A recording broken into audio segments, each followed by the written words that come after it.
I wasn't expecting Dr. Grace to be such a style icon. I was losing in all his like graphic tees, his sweaters.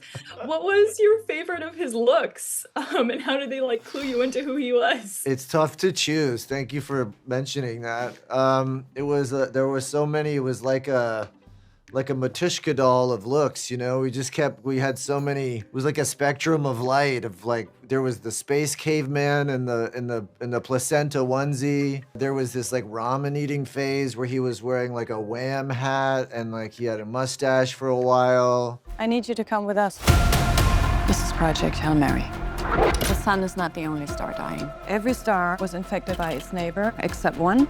Why? We don't know. Which is why we built a ship to go there and find out.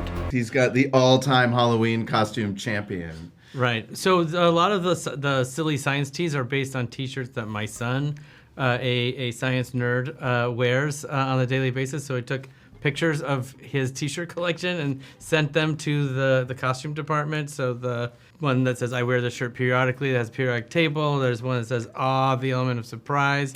And I think there's a couple others that were based on his personal T-shirt collection. And then Ryan had a bunch of fun ideas for some of that stuff.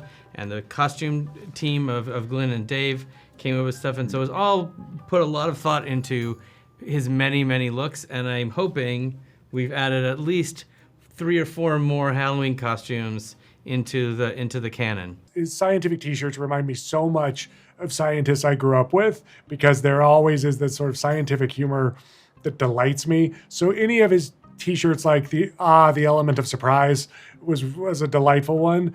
I also love his fox sweater that he's weirdly wearing on that aircraft carrier scene.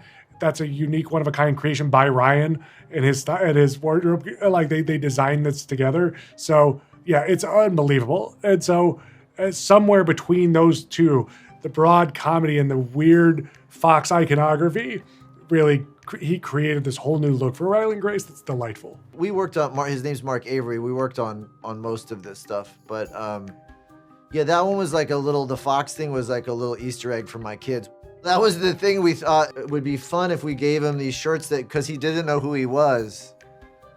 So he was like trying to glean a sense of his own personality, but just always being thrown curveballs. Like, I love cats. I guess that's who I am. I'm the guy who loves cats. And like, I had potential shirts.